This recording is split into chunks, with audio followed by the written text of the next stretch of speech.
Ստամբուլում ընթանում է խաղաղության բանակցությունների երկրորդ փուլը, Ռուսաստան-Ուկրաինա բանակցությունները։ Ռուսաստանի և Ուկրաինայի պատվիրակությունները Չիրագանի պալատ են ժամանել կեսօրին։ Հանդիպմանը մասնակցում են Թուրքիայի արտգործնախարար և թուրքական հետախուզական ծառայության ղեկավարը։ Մինչ բանակցությունների մեկնարկը ուկրաինական կողմը հանդիպում է ունեցել Գերմանիայի, Իտալիայի և Միացյալ Թագավորության ներկայացուցիչների հետ։ Ինչպես առաջին փուլում, այնպես էլ երկրորդում ուկրաինական պատվիրակությունը գլխավորում է Պաշտպանության նախարարը, իսկ ռուսական պատվիրակությունը Վլադիմիր Պուտինի օգնականը։ Հիշեցնենք, բանակցությունների առաջին փուլը կայացել է մայիսի 16-ին Ստամբուլում։ Տևել է 2 ժամ։ Արդյունքում կողմերը պայմանավորվել են ռազմագերիների փոխանակման շուրջ։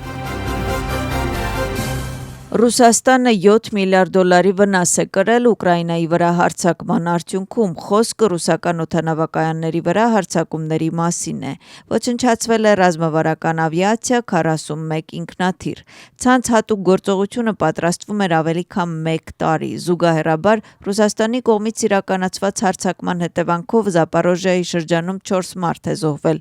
Բալիստիկ ինքնաթիռների սպառնալիքի պատճառով երեկոյան Կիևում նույնպես օդային տագնապ է հայտարարել։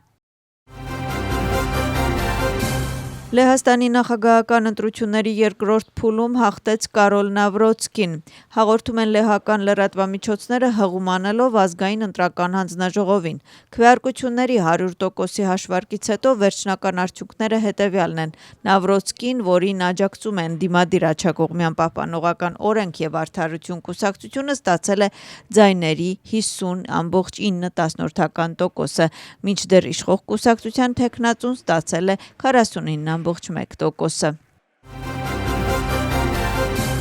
Համաշխարհային առաջնորդները շնորհավորում են Կարոլ Նավրոցկուն Լեհաստանի նախագահական ընտրություններում իր տարած հաղթանակի կապակցությամբ։ Եվս մեկ հաղթանակ հայրենասերների համար։ Շնորհավորում եմ Նավրոցկիին, Լեհաստանն ու Հունգարիան լավ գործընկերներ են, գրել է Հունգարիայի արտգործնախարարը։ Եվրահանձնաժողովի նախագահ Ուրսուլա ֆոն դեր Լեյենը ասել է,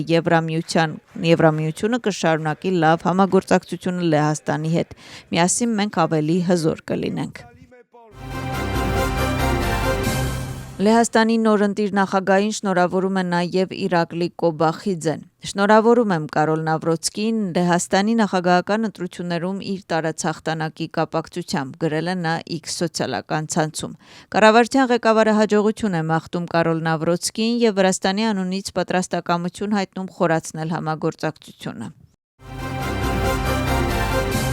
Ազգային շարժման իշխանության տարիներին Խոնի քրեակատարողական հիմնարկում բանտարկյալները ապրելու ինչ պայմաններ են ունեցել։ Խորհրդարանի ժամանակավոր քննչական հանձնաժողովի անդամները այսօր ուսումնասիրել են այնտեղ ստեղծված իրավիճակը։ Խոնիի բանդը վերացվել է և պահպանվել է նրա նախնական տեսքը։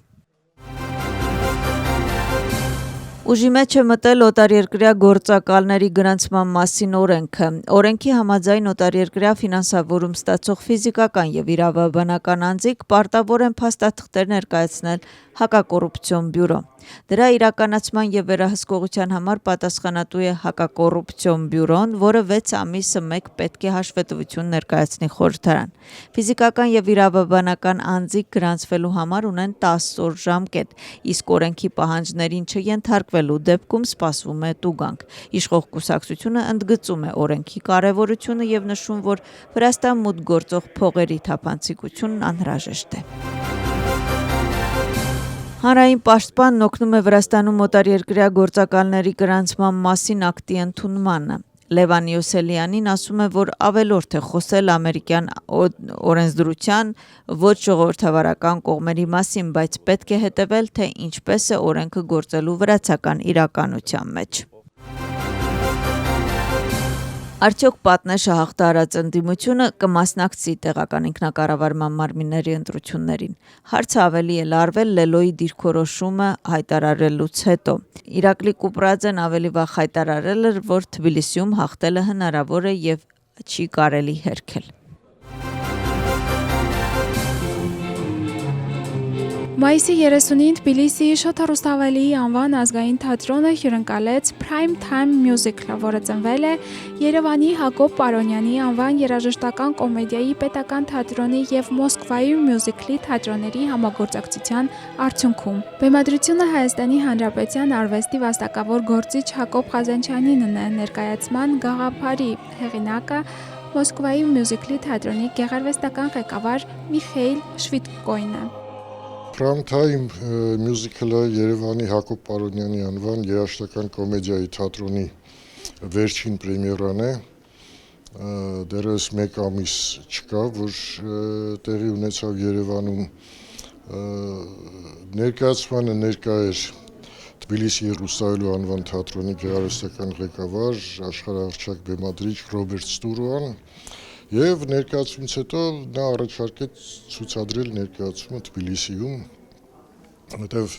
մինչ այդ խոսակցություններ կային, որ մի ներկայացում ուզում էինք բերեինք, նա ասեց հենց սա բերեք։ Եվ մեծ ուրախությամբ մենք այն ցուցադրում ենք իմ սիրելի թատրոնում, որտեղ ես 2 բեմադրություն եմ արել, դրանցից մեկը հիմա մեծ հաջողությամբ գնում է։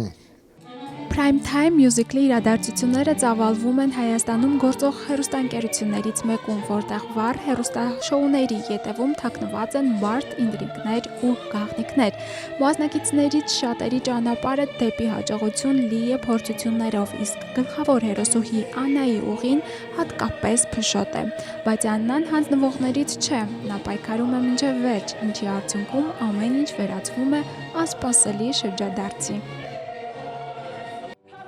Դերասանական կազմի համար մեծ նշանակություն ուներ ներկայանալ ինչպես վերած, այնպես էլ թբիլիսահայ հանդիսատեսին, իսկ Թերեզայի համար այս հանդիպումը հատկապես կարևոր էր։ Ինչպես նշեց դերասանուհին, Թբիլիսիում խաղալը նրա համար խոսք է, ուղղված անցյալին, ներկային ու ապագային։ Դա կամուրջ է իր արմատների եւ այն ճանապարհի միջև, որով նա հիմա քայլում է որպես արտիստուհի։ Իրականում բավականին բարդ էր, քանի որ սկզբից ես իմ կերպարի հետ, այդ աղջիկա հետ շատ հարցերում համաձայն չէի, բայց հետո ինձ մոտ ստացվեց առանձնացնել իմ եսը ու կերպարը ու կարծես թե հաշտվել ենք արդեն ու իրականում այսօր ինձ համար բավականին պատասխանատու օր է, քանի որ ես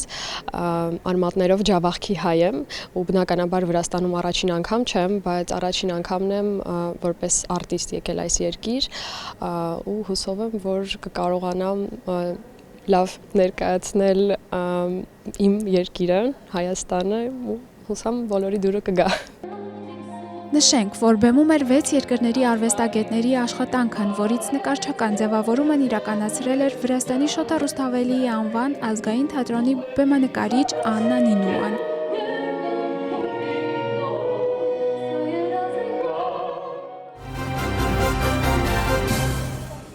Մայիսի 31-ին Թբիլիսիի Հայարտուն կենտրոնում վիրահայոց թեմի առաջնորդ գերաշնորհ Տեր Կիրակոս եպիսկոպոս Դավթյանի օրհնությամբ մեկնարկեց «Ճանաչենք մեր արժանավորներին» ֆիլմաշարը։ Առաջին տեսաֆիլմը նվիրված էր նկարիչ Ժանխաչին, Վարուժան Խաչատրյանի կյանքին և արվեստին։ Նախագիծը նախաձեռնել էր Գուրգեն Մխիթարյանը համահեղինակ Էդուարդ Մեսրոպյանի հետ։ Ֆիլմը ներկայացնում է Ժանխաչի գեղարվեստական ժառանգությունը, ընդգծելով նրա հոգևոր և ազգային նկարագիրը։ Միջոցառմանը մասնակցեցին արվեստի գործիչներ և համայնքի ներկայացուցիչներ, ովքեր կարևորեցին ֆիլմաշարի շարունակականությունը։ Եզրափակիչ խոսք ասաց Տեր Սամվել Քահանա Թորոսյանը, փոխանցելով առաջնորդի օրհնությունն ու ընդգծելով. «Մարդը մեծանում է, երբ մեծարում է մեծերին»։ Ոգեշնչման աղբյուր այս ֆիլմի, որը ես եւ իմ ընկերս համատեղ ջանքերով ստեղծեցինք, նա էր, որ մենք ուզեցինք ուղղակի երախտահատույց լինել այն մշակույթային ներդրման համար, որ ֆիլմի հերոս, այսինքն Վարուժան Խաչատուրով նկարիչը եւ մեր բարի ընկերը ներդրեց հայ ազգի, մասնավորապես Թիֆլիսահայության ինքնապահպանման բնազդի կայացման մեջ։ Ինձ միշտ ապշեցնում էր նրա գրաֆիկան, ոճը եւ ամենակարևորը ստեղծագործության ներքին բովանդակությունը իր նկարների մեջ։ Ինչու, որովհետեւ նա իր բոլոր գաղափարները քաղել է Աստվածաշնչից, էզոթերիզմից եւ սուրբ գրություններից։ Նա շատ կիրթ, գիտուն մարդ էր։ Շատերը կարող են նկարել, բայց նա ուներ իր առանձնահատուկ ձևը, թեև ոչ մի ակադեմիա չէր ավարտել։ Այսօրվա ֆիլմի ցուցադրումը շատ կարևոր է համայնքի համար։ Մենք հիշելու ենք Ժան Խաչին, որը ոչ միայն մեծ նկարիչ էր, շատ լուրջ, բայց նաև որպես մարդ էր, որպես անձնավորություն շատ հետաքրքիր, շատ կոլորիտային դեմք էր համայնքի համար շատ կարևոր։ Ժան Խաչը մի քանի առանձնահատկություններ ուներ, բայց ես իրեն մեջ գնահատում եի բոլորից շատ այն, որ նա սիրում էր խոսել բացեի բաց, այսինքն